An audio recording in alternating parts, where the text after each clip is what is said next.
Bonjour et bienvenue pour cette nouvelle émission de Gameplay RPG TV. Je suis très heureux de vous retrouver. Bonjour Jay et bonne émission à toi. Salut et ouais, bonne émission, surtout à vous.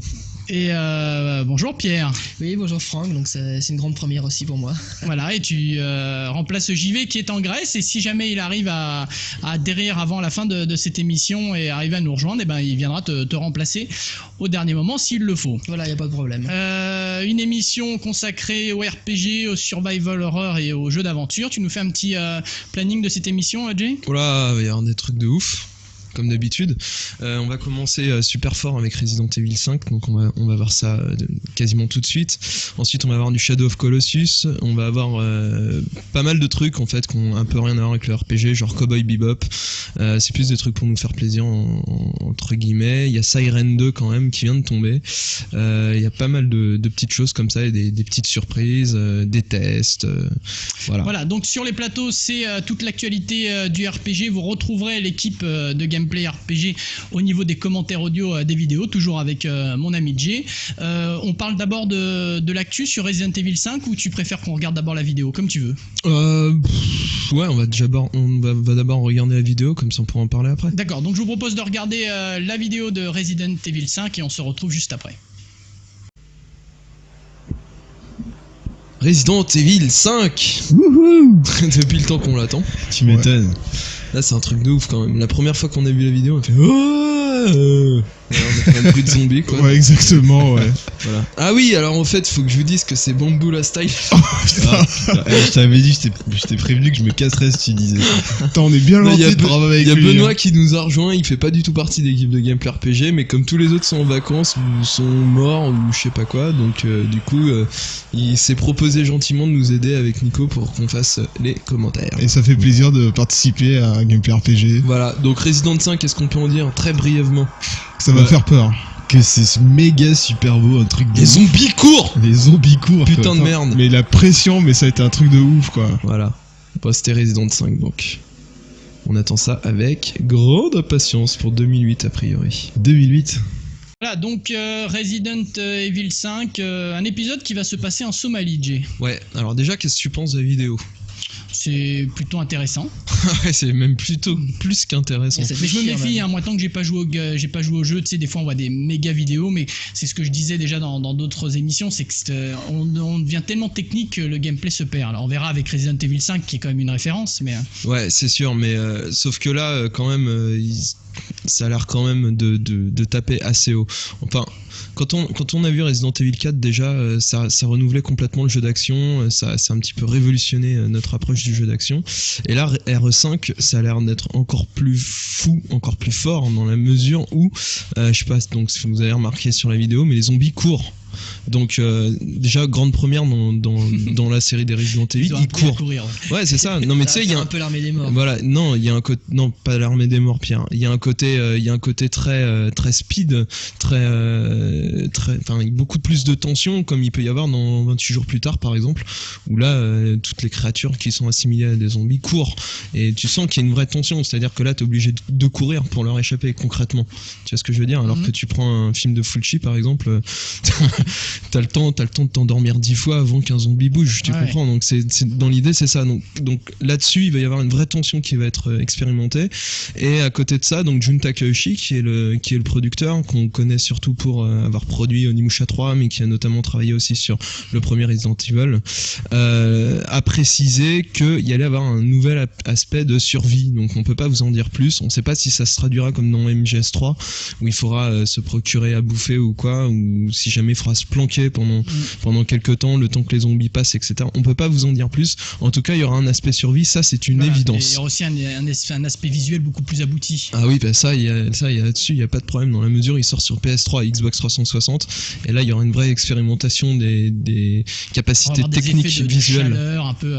Voilà. Des effets de mirage. Bon, enfin, ils vont vraiment exploiter au maximum. Bah ça c'est très machines. Intéressant parce que plus on va se rapprocher du réalisme, plus on va avoir ces notions qui jusqu'à présent étaient un peu passé inaperçus dans le jeu vidéo. Donc vraiment des effets de chaleur, des mirages, tu vois, par exemple là on est en Somalie, donc t'as un soleil de plomb, etc. Ouais. Donc tu vas avoir des mirages, on va sentir des espèces d'hallucinations, tu vois, donc on va vraiment ressentir ce que ressent le personnage, et ça c'est très intéressant.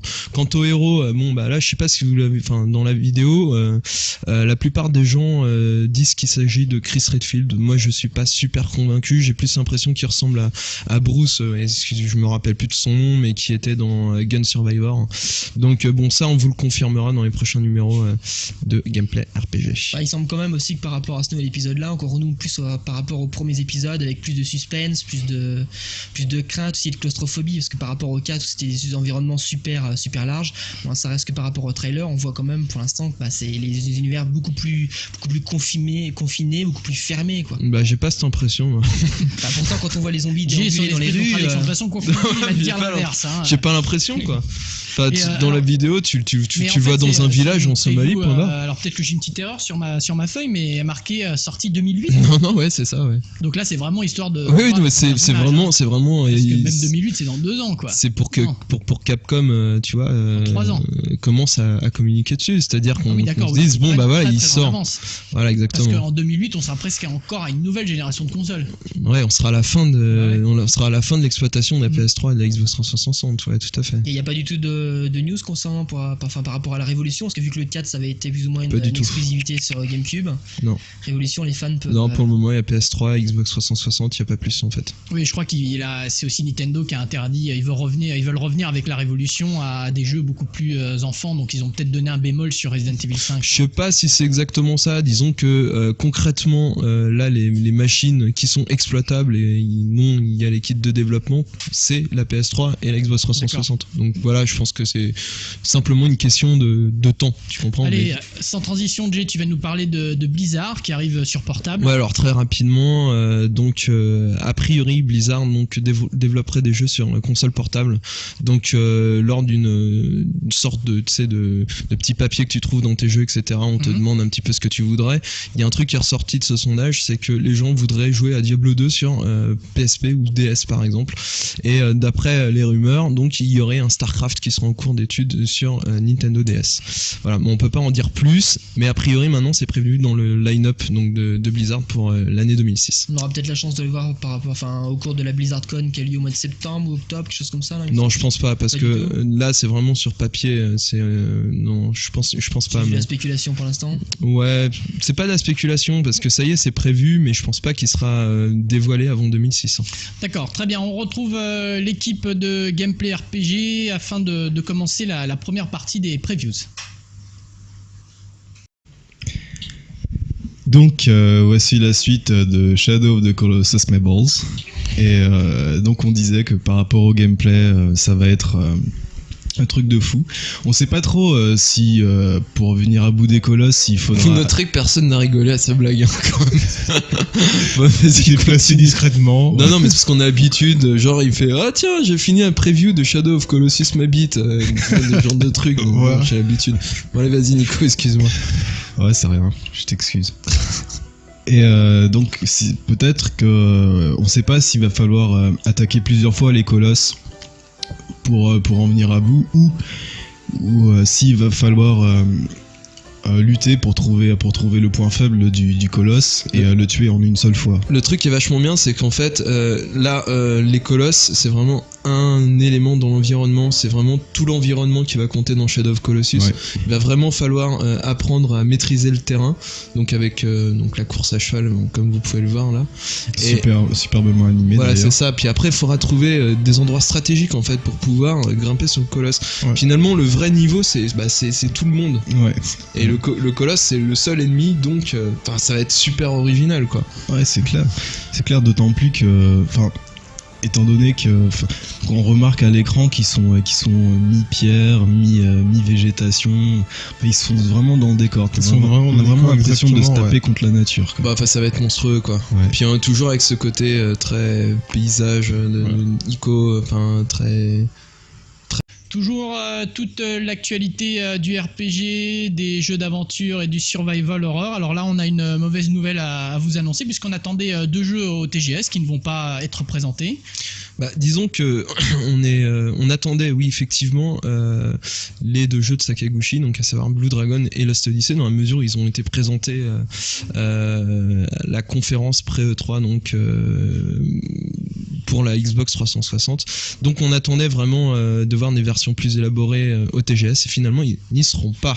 Alors pourquoi ils n'y seront pas? Donc Sakaguchi s'est bien évidemment expliqué avec le magazine Famitsu, et il a expliqué en gros que Blue Dragon vient juste de commencer, donc on en est qu'à l'élaboration des graphismes, etc., de la direction artistique. Ils savent pas encore trop comment ils vont travailler la lumière, comment ils vont travailler certains décors et autres, donc ils préfèrent pas donner quelque chose qui ne sera pas vers la suite. Enfin, comment expliquer ça de façon plus simple? Oui, je veux dire, ils veulent pas montrer un jeu qui est très, très peu avancé, quoi, histoire de pas décevoir les gens. Ouais, il y a ça, et puis en même temps... Ça fait de la mauvaise pub de toute façon, montrer un jeu qui a des graphismes pas bons, qui a une animation saccadée, etc. C'est ça, et puis en même temps, il y a une question de direction, c'est-à-dire qu'ils savent pas encore vers quelle direction ils vont aller, donc il peut tout à fait changer. Voilà. En ce qui concerne Lost Odyssey, bon, c'est encore un autre problème, c'est-à-dire que visiblement les décors sont conçus, d'accord, et qui commence simplement à faire de l'intégration des personnages dans ces décors. Donc, comme il disait, il va pas se ramener avec des décors et montrer les décors dans tous les sens du terme en 360 degrés et autres. Ça sert à rien. Donc, comme les personnages commencent peu à peu à s'intégrer dans les décors, commencent peu à peu à évoluer dedans, il voyait pas l'intérêt de le ramener au TGS, voilà. Donc il attend que ce soit beaucoup plus abouti. Concernant toujours Lost Odyssey et Blue Dragon, toujours sur Xbox 360, précisons qu'il y a une rumeur qui préciserait que Lost Odyssey serait développé utiliserait le moteur Unreal Engine 3 qui a été développé par Epic Games. Donc si c'est le cas, ça va être un truc de par jour. Voilà, on peut peut-être l'attendre non plus quand même pour le 3, vu que la plupart des éditeurs japonais, on va dire, attendent plus le 3 pour dévoiler leur jeu. Peut-être on fait un peu comme une façon Kingdom Hearts, non, présenter ça en gros le 3, présenter le jeu de façon plus aboutie, non? Je pense sais pas si on a des infos aujourd'hui. Hein. Voilà. De toute façon, Sakaguchi a prévu que l'un de ces 2 titres sortirait moins d'1 an avant la sortie de la Xbox 360 de façon mondiale, donc c'est-à-dire à la fin de l'année. Donc on imagine que il y a un premier jeu qui va sortir avant la fin de l'année 2006. D'accord, si vous me suivez bien. Et le deuxième sortirait moins de 2 ans avant, donc c'est-à-dire avant la fin 2007. Très bien, merci pour ces infos. On retrouve toujours l'équipe de Gameplay RPG en ce qui concerne les previews. Bon, même si je suis réputé pour ma mauvaise foi maladive, on va dire. J'avoue que quand même Grandia 3 me botte plus que sévèrement. Et je suis pas le seul. Tu m'étonnes, Billy. Ouais. Pourquoi Billy? Parce que je sais pas, c'est le premier prénom qui m'est venu par la tête. Ok, j'ai une tête à m'appeler Billy, genre. Oh. Ouais, grave. Ok, bon. Billy. Un peu fashion victim. Oh, ça aurait pu être pire. Fashion victim has-been des années 80. T'aurais pu dire Kevin aussi. Non, Jean-Kevin, c'est pire. Jean-Kevin, ça c'est. Jean Eustache aussi. T'imagines le mec qui s'appelle Eustache, n'empêche, mais pas trop de chance. Ou Antonin. Ouais, mais Antonin, ça va encore, tu vois. Ouais. Bon, revenons-en à Grandia 3. Ouais. Hein? Parce que quand même, il faut qu'on en parle. Qu'on en parle. Ouais, mais tu veux qu'on en parle, Bob? Ouais. Bon, toi là, je sais pas quoi d'ailleurs, vas-y parle. Je ne sais pas quoi dire, donc ça a l'air bien comme jeu quand même. D'accord, merci. Nico. Toi tu l'attends grave. Ouais, d'ailleurs j'ai déjà commandé et tout, je l'attends. Ouais, et puis t'as une option sur le test en console news d'ailleurs. Yeah, exactement. Au niveau du scénar, forcément c'est Mais qu'est-ce que c'est beau. Ouais, ça c'est clair. Mais qu'est-ce que c'est beau. Le scénar pourri, mais qu'est-ce que c'est beau. Non, je dirais pas qu'il est pourri, disons qu'il non, mais c'est super classique. Il est très classique, c'est ça le truc. Classique. Par contre, le système de combat, il a l'air super dynamique. Tu vois ça, on va pouvoir faire des trucs de ouf. C'est vrai. C'est génial. Bon, c'est vrai que le scénar, on s'en fout un peu. Ouais, enfin j'attends de voir quand même, hein, parce que. Mais c'est vrai que ça va être super dynamique. Maintenant, il faut voir comment concrètement dans le système de combat ça ça va être rendu si tu veux au niveau du confort du jeu. Au niveau du confort du jeu, du ça gameplay, je sais pas du tout comment ça va être comment ça va se goupiller, mais bon. Les anciens épisodes, même s'ils ont pas trouvé leur public. Bon, il y a un méchant qui est cool, hein, le frère de l'héroïne, d'après ce que j'ai compris. Alfina. Espèce de grand mec là, lui c'est le méchant du jeu. Et il a l'air assez sympa. Au niveau du scénar, bon, il a l'air d'avoir de super rebondissements, une grande aventure épique et tout pour cet été, donc ça va le faire quoi. Ouais. Surtout j'ai remarqué qu'il y avait des petites phases en avion, des espèces de shoots. Ouais, c'est pas vraiment des shoots, mais des petites phases en avion, ça a l'air bien sympa et bien rigolo à jouer. Des trucs qu'ils ont rajouté. Enfin bon, voilà, ça risque d'être vraiment très bien. Bon, bien sûr, il y a FF12. Ouais, voilà, le pardon Grandia, mais voilà. Ouais. Mais derrière ça peut être un super RPG vraiment très sympa, sur lequel on peut vraiment prendre notre pied pour cet été, quoi. Bah ouais, c'est clair, d'autant plus que FF12 il est annoncé avec beaucoup de chance pour la fin de l'année. Ouais. Donc en attendant, ce sera pas mal du tout. Exact. En attendant, donc c'est voilà, génial pour passer. Grandia 3, excellent jeu au demeurant que nous ne testerons pas. C'est con, la vie. Alors Jay, là tu vas nous parler d'un jeu de samouraï. Ouais. J'arrive à bien le dire. Qui s'appelle donc Genji 2. Voilà. Donc c'est un jeu qui est un peu dans le style de Onimusha, c'est ça? C'est ça. Donc, dans l'idée, il y a eu un truc qui s'appelle le PlayStation Meeting 2005, donc là où se réunissent tous les acteurs du marché pour parler un petit peu de la PlayStation, de l'actualité de la PlayStation, mais des line-up. 3 là qui va arriver. Voilà, mais ils parlaient surtout de PS2, tu sais, ils reçoivent leur prix de l'année, genre meilleur jeu, machin, etc. Bon, bref. Dans les prix de publicitaires. C'est ça. Et à côté de ça, il y avait, chaque éditeur a fait une petite présentation globale de ce qui allait arriver avant la fin de l'année ou début d'année prochaine. Okay. Bon, et là on a découvert Genji 2, donc là vous pouvez lire le test dans le magazine du premier épisode, et donc le 2 sera sur PlayStation 3. Donc c'est très étonnant parce que ce sera toujours confié à Game Republic, et c'est très étonnant parce que on sait qu'Okamoto a des projets pour travailler sur Xbox 360 et était censé être un développeur exclusif sur cette machine. Et apparemment non, puisque Genji 2 est en cours de préparation sur PS3. Alors puisqu'on parle de samouraï, tu vas nous parler d'un autre jeu? Ouais, alors on peut parler d'un autre jeu rapidement, donc de Yoshitsune Yuden 2, donc The Story of Yoshitsune, qui reprend à peu près la même période, qui reprend le même scénario que Genji, dont un premier épisode était sorti il y a quelques mois, qu'on n'avait pas testé dans le gameplay pour un certain nombre de raisons. Et là, il y a un 1-2 aussi qui est en préparation, mais lui sur PS2, et c'est toujours From Software qui le signera. D'accord, j'en ai très peu d'infos au niveau de ce jeu, donc on va pas en parler beaucoup plus. Voilà, pour le moment, on peut pas en parler plus, ouais, tout à fait. Très bien, allez, on continue toujours dans les previews à retrouver l'équipe de Gameplay RPG qui vous commande ces vidéos. Ah, sinon je peux éventuellement rajouter une petite news. Oui, je t'en prie. Quand même, parce que ça va être un gros truc, mais un truc énorme qui va tout défoncer avant la fin de l'année, d'accord, qui s'appelle Rogue Galaxy, qui est le prochain jeu qui est en cours de préparation chez Level 5. Donc c'est ceux qui avaient fait Dragon Quest 8, si tu te rappelles. D'accord. Et donc ces programmeurs ont appris justement de leurs erreurs sur Drac 8. On leur reprochait surtout que c'était pas assez libre, etc. Et ils sont en train de nous préparer un jeu de malade mental. J'ai vu une vidéo, franchement ça déchire. Donc c'est Rogue Galaxy, oubliez pas ce titre. C'est un RPG à venir pour la fin de l'année. Très bien, merci de cette info que tu m'as volée juste au moment où j'allais lancer les vidéos. Excuse-moi. Allez, on retrouve l'équipe de Gameplay RPG pour les previews.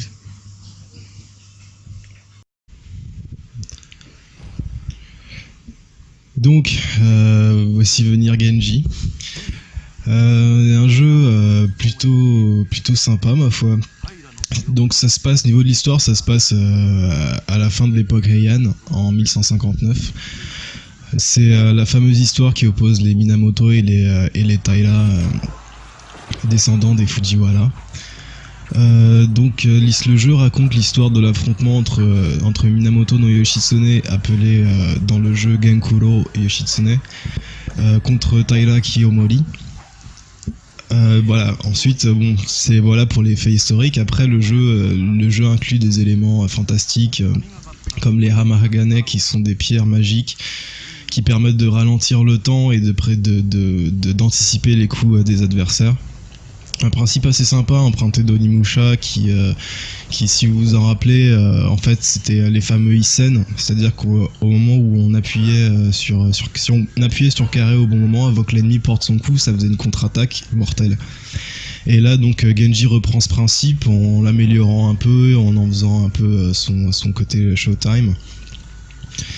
Donc en fait à l'écran, dans le gameplay, ça se traduit par l'écran qui devient bleuté avec un effet de blur et la touche carré qui apparaît au bon moment. Faudra appuyer dessus et la difficulté, c'est que dans le cas des boss par exemple, les timings sont super serrés, donc à la limite vaut mieux même ne pas se fier à l'apparition du bouton à l'écran et essayer de le faire au feeling, parce que c'est vraiment super serré les timings. Sinon à part ça, le jeu est super beau, il y a rien à dire là-dessus. Par contre ça scintille grave. Voilà, ouais, ça gâche un peu le tableau, si on peut dire. Ouais, ça scintille grave, c'est aliasé et il est super facile. Ça c'est con, c'est super facile. Il y a une bonne variété au niveau des coups, parce que moi c'est plus ça qui m'a un peu gêné, c'est plus la variété au niveau des coups quoi. Bah en fait non, c'est pas super varié, il y a un combo de base mais il y a des variantes, c'est-à-dire que si tu te contentes d'appuyer sur le bouton carré, le héros fera son enchaînement de base. Par contre si tu attribues des directions, son coup va s'adapter. Admettons, j'appuie sur la direction haut, en appuyant sur carré, le héros va donner un coup d'épée devant lui. Par contre, si j'ai un ennemi sur la gauche, instinctivement, je vais appuyer sur la gauche. Donc il va adapter son coup, il va pas mettre un coup d'épée, il va peut-être mettre un coup de pied ou faire un salto arrière, tu vois. Il fait des variantes à chaque fois selon la direction. C'est sympa pour les chorégraphies des combats. Ouais, ça. franchement, il y a pas beaucoup de coups, mais tu peux faire des trucs. Donc c'est super dynamique en fait. Grave. C'est super dynamique dans les faits, d'accord. Ok, qu'est-ce que tu peux rajouter? Est-ce que, moi vraiment le côté le plus intéressant que j'ai pu voir dans Genji, c'est vraiment le côté très immersif, très envoûtant des décors. Enfin, on est vraiment au Japon, quoi. Ouais. C'est de la zik aussi. Enfin, il y a quand même un travail musical qui est fait derrière. Une vraie ambiance. En fait, les musiques sont vachement dans le style traditionnel japonais, avec des instruments comme le koto, du shamisen et des trucs comme ça. Donc ça passe super bien. Pour le côté envoûtant des décors, c'est dû à la grande linéarité du jeu, c'est-à-dire qu'on est dans un espace clos, donc les développeurs se sont concentrés sur les détails à l'écran, les différents types d'herbes, les reflets dans l'eau, les trucs comme ça. Comme c'est vachement clos, ils ont pu rajouter plein de détails, c'est pour ça que c'est super immersif. C'est pas très libre quoi. Non, c'est pas libre du tout même. Pas libre du tout. Non. Donc c'est super linéaire en fait. D'accord. Ouais. Il y a plusieurs armes de trucs comme ça ou quoi? Oui, on va passer à la vidéo suivante si tu veux bien. Comme ça. Pas de soucis. On va pouvoir continuer. Alors comment on peut faire du neuf avec du vieux? Bah il y a une méthode très simple, c'est de faire des remakes. Ouais. Hein, c'est pas très dur, ça se passe au cinéma et je crois que c'est en train de se passer dans les jeux vidéo, Jay. Bah ça fait un petit bout de temps quand même qu'on a des remakes dans tous les sens. Alors des remakes ou des suites? Non, c'est des remakes. D'accord. C'est-à-dire que tu prends un jeu qui est sorti à l'époque, genre mettons 95-97, c'est vraiment la période qui est recherchée en ce moment, et tu l'adaptes en version, on va dire, un poil meilleur, d'accord, à notre époque, voilà. Donc tu reprends le scénar, tu reprends les persos, tu reprends l'univers. Ouais, en fait, c'est vraiment le jeu qui est amélioré. C'est ça, sauf que tu mets une claque technique et hop. Voilà, il n'y a pas de fuite ni quoi que ce soit. C'est vraiment ça. on reprend à zéro. Donc là, la grande mode là ces derniers temps, ça a été Is, on a eu Tengai Makio 2, enfin bon, on a eu pas mal de jeux. Et là, il y en a encore un certain nombre. Et la bonne nouvelle, c'est que ceux qui ont été annoncés sont excellents de base. Donc on a Langrisser 3 par exemple qui est prévu sur PS2 pour le mois de septembre, qui aura des graphismes retravaillés, puis un nouveau mode galerie, donc on pourra mater les vidéos, les artworks, etc. Enfin bon, le truc classique quoi. Ensuite on a Tengai Makio Ziria, donc qui est le premier épisode, donc qui sortira sur Xbox 360. Pour le moment il n'y a pas trop de news dessus, on sait simplement que sortira sur Xbox 360. Enfin, est-ce que ce sera un portage simple ou est-ce que ce sera un remake? On peut peut-être se douter quand même qu'en fait que cette sortie du premier épisode de Tengai Makio, c'est peut-être pour justement, on va dire, célébrer la sortie du premier, du troisième qui est prévu sur GameCube et PS2, non? Ils leur sortent peut-être justement pour l'occasion. Hein? Bah, J'ai pas compris. Il sort sur Xbox, donc oui. bon, c'est le premier qui est refait. Là, il y a le troisième, il va sortir bientôt. Non, il est sorti le troisième, Pierre. Bon, le troisième est sorti, le deuxième est déjà sorti. On se c'est un peu dans la logique des choses justement de sortir le premier, non? Non. Ah si, comme quelque Non, part. je comprends la logique de Pierre. Ils ont sorti des épisodes précédents. Ils se sont dit on va sortir ce qui a permis de créer ces épisodes. Voilà, justement, c'est- autant renouer avec la source. Non, parce que c'est tout ballot. Bon, Ils ont on va appeler l'éditeur et on vous donnera la Ouais, réponse. ils ont fait un remake de Manjimaru, c'est normal qu'ils fassent un remake de Ziria maintenant, c'est tout. Oui, voilà, donc c'est dans cette logique-là justement que ma question. D'accord, mais c'est pas par rapport au au 3, par rapport à la sortie du 3. D'autres, Bah justement, le d'autres troisième était infos plus récent, c'est pour ça. D'autres infos, Ouais. à part de parler de spéculation. Voilà, alors on va avoir 2 remakes sur PSP, donc on va avoir Shin Megami Tensei Devil Summoner, donc qui était l'épisode qui était sorti sur Saturn. C'est un jeu qui à l'origine sorti en 95, donc qui va être revu et corrigé sur PSP. Et l'excellente nouvelle des remakes, c'est que Princess Crown, donc qui est un excellent action RPG sur Saturn et qui est sorti en 99, va sortir sur PSP le 22 septembre prochain. Donc ça donne quand même au moins, enfin juste une petite parenthèse, vous avez quand même au moins une raison d'acheter pour une PSP juste pour Princess Crown. Voilà, il a raison. Très bien, on va retrouver la dernière partie des previews RPG et on se retrouve juste après. Sakura Taisen 5. Non, Nico il aime pas, mais pourquoi t'aimes pas? Parce que ça me fait chier de blablater pendant 2 heures pour 5 secondes de combat. Voilà. Ouais, d'accord, ça je peux comprendre. Et puis t'aimes pas draguer des meufs virtuelles?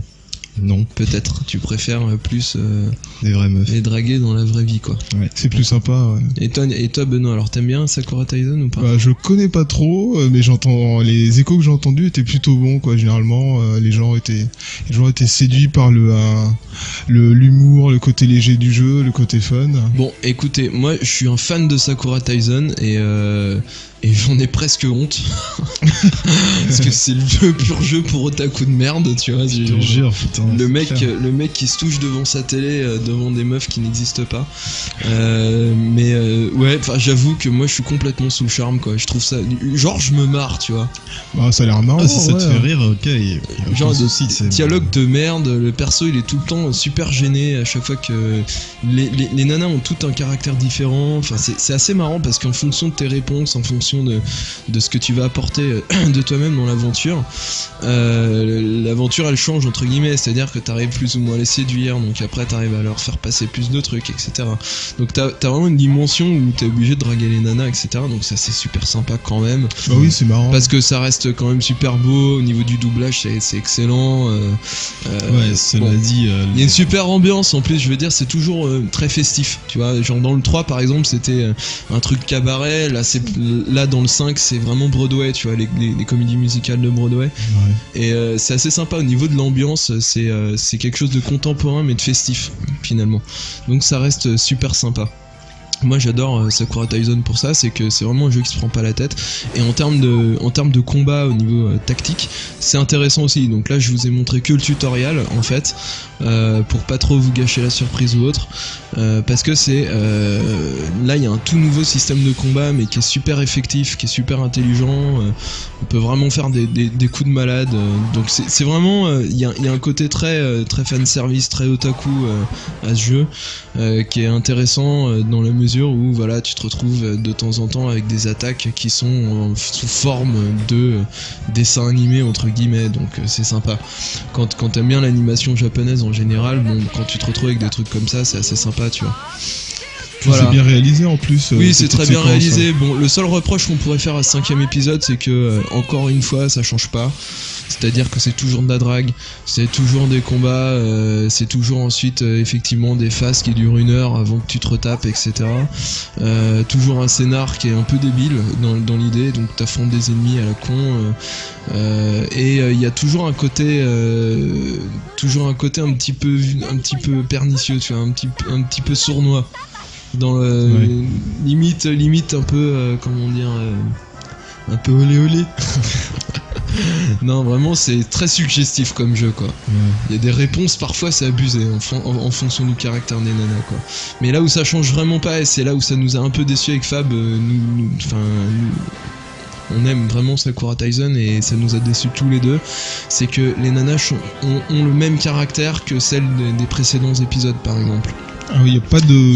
Y a pas, c'est-à-dire que t'as encore la nana qui est super sûre d'elle, t'as encore celle qui est limite, on va dire, super obsédée, très comment dire, Sulfureuse. ouais, sulfureuse, voilà.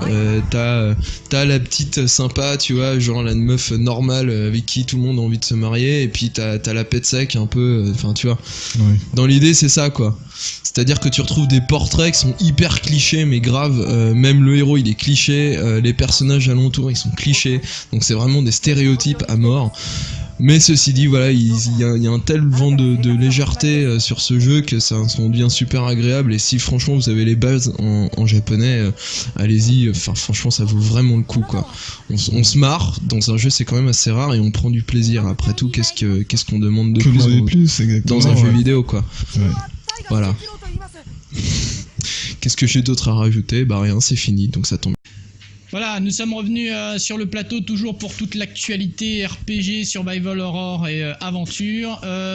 Pierre va nous quitter puisque JV a pu arriver dans les locaux. Merci donc, Pierre. C'était juste pour seconder en fait. Voilà, hein. merci Pierre de ta présence et on de espère rien, te retrouver très prochainement avec moi y a pour pas de souci. des émissions de Gameplay 128 et de Voilà. Console News. Voilà, comme vous avez pu vous rendre compte, on va dire que le RPG c'est plus trop mon domaine. Moi je suis plus sur le jeu de rôle papier, donc je vous retrouverai ailleurs, on va dire. Très bien, merci Achetez- Pierre de nous raconter ta vie. En fait, sincèrement, Acheter Magnus. on s'en fout Non, un mais peu, en fait, il voulait vous faire pouvez, une en pub tout cas, pour Magnus, voilà. mais il a pas osé la faire, Vous tu pouvez vois. bien évidemment retrouver toute l'équipe de Pierre dans le magazine Magnus, actuellement en vente en kiosque.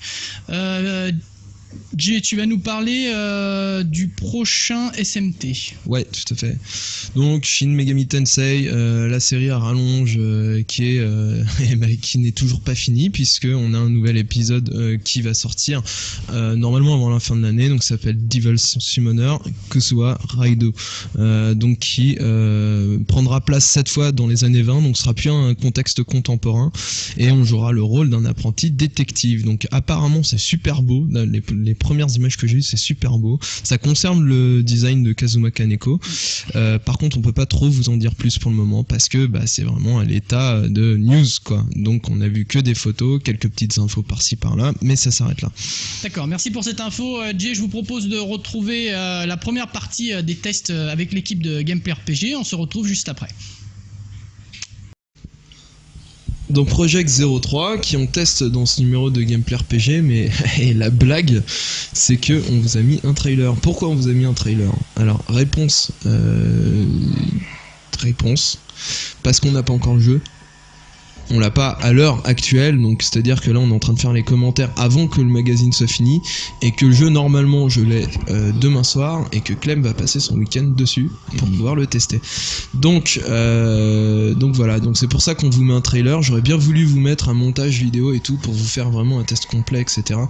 J'ai eu la chance d'y jouer, donc je peux en parler un petit peu quand même, mais c'est tout. Enfin vraiment c'est un faux test entre guillemets, parce que je pourrais pas faire les commentaires plus tard.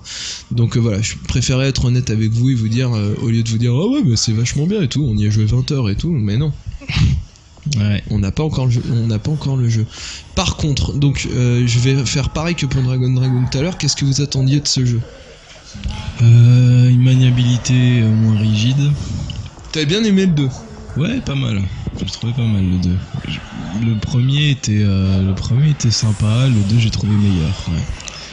Ouais. Sache que le 3 c'est encore mieux que le 2. Ouais, j'imagine. C'est plus beau, c'est plus jouable. C'est ça, encore c'est bon, plus ça. flippant aussi. C'est-à-dire Ouais. qu'ils ont vraiment renforcé l'aspect. Enfin, déjà le suspense dans un premier temps et l'effet de surprise. C'est-à-dire que t'es dans une salle, etc. Et il est pas rare qu'on te saute littéralement à la gueule, quoi. Ouais, Donc, c'est si t'as pas le réflexe de dégainer entre guillemets ton appareil photo, tu l'as dans le cul, quoi. T'es dans la merde. Hein? Dans la merde, quoi, en fait. Ouais, dans le cul, dans la merde. Ouais. Enfin bon. Ouais, moi j'ai toujours trouvé le principe super sympa, le coup de l'appareil photo pour capturer les fantômes. Je trouvais ça mortel, et si le 3 est plus joli, mieux mis en scène encore, je pense que ça va être un putain de jeu. Ah ouais, franchement, la mise en scène, elle est vachement mieux, c'est vachement plus flippant, c'est vachement plus réaliste, c'est super beau. qu'ajouter de plus. Je sais pas encore au niveau de la durée de vie, mais en tout cas, bon, ça a l'air d'aller quand même. Il y a plusieurs persos, on retrouve des persos des premiers épisodes. Donc non, vraiment, ce Project 03, nous, bon, on l'attendait avec grave impatience. Ça me dégoûte de pas avoir pu mettre la main sur le jeu plus tôt, mais désolé, il sort aujourd'hui au Japon, donc ça va être un peu difficile de l'avoir tout de suite. Et en même temps, bon, il faut au bout d'un moment qu'on boucle le DVD si jamais vous voulez que le magazine sorte en temps voulu aussi. Parce que ça, il faut le préciser, si jamais le magazine est tout le temps à la bourse, c'est à cause du DVD. Parce qu'on essaie de pousser au maximum, d'avoir des vidéos jusqu'à la fin, etc. Donc bon, là, je me suis dit, les lecteurs en ont un peu ras le cul, donc du coup, on va faire les vidéos genre bien en avance, histoire que vous puissiez avoir votre magazine le 29 comme c'est prévu. Voilà, bon, Project 03, franchement, si vous connaissez le Jap, achetez-le parce qu'il est mortel. Voilà, donc JV a remplacé Pierre. Salut JV, ça va? Salut, ça va très T'as bien. passé de bonnes vacances? Oh oui. Donc je crois que t'es parti en Grèce. Voilà, Tout s'est bien passé à part que t'as perdu ta copine. Ouais. Donc JV est redevenu célibataire. Vous connaissez le moyen de pouvoir rencontrer JV histoire de vivre une histoire d'amour, c'est ce qu'il recherche. Donc en espérant que ça durera un peu plus longtemps, parce que je crois que ça a été très bref là cette fois-ci. Là, c'était très très bref, Hein, effectivement. ça a été zapping. Ouais. C'est un peu le fléau de notre jeunesse, que voulez-vous. Je vous rappelle l'adresse email gameplayrpg@fgmpublication avec un s.com pour nous écrire, pour nous donner vos remarques, vos infos. Si vous voulez aussi écrire à JV, aucun problème. Je lui transmettrai, il lit toutes les lettres d'amour, aucun problème. Et les lettres amicales aussi. Je crois, JV, que tu recherches aussi bien une fille qu'un garçon. J'étais pas au courant. Des amis accessoirement. Et des amis accessoirement pour pas être tout seul. En tout cas, il est tout à arrivé fait. très en retard. On va dire que c'est parce qu'il venait de Grèce, donc son avion a eu du retard. Mais en tout cas, C'est il est vrai, en venu plus, directement pour tourner cette émission. Et on va maintenant revenir à l'actualité du RPG avec Jay qui est en train d'étudier les plannings pour vous donner quelques infos intéressantes. Ouais, tout à fait.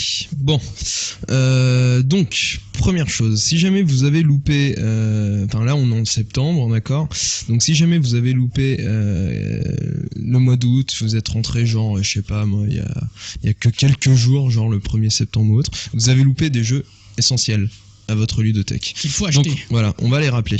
Donc le 25 août sont sortis Castlevania Dawn of Sorrow, donc sur DS et en version Jap. Absolument indispensable.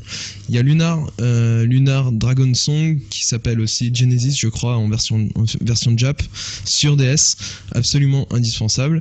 Et Tales of Legendia qui est une excellente surprise aussi et qui est également sorti le 25 août. On a Lost in Blue aussi, mais ça à la limite c'est un jeu tellement concept qu'il vaut mieux l'attendre en français. Bon, ça c'est la première chose. Au niveau des sorties en septembre, qu'est-ce qu'il y a d'intéressant? On va commencer par Radiata Stories, donc qui sortira bien en septembre, a priori, si je ne m'abuse, le 8.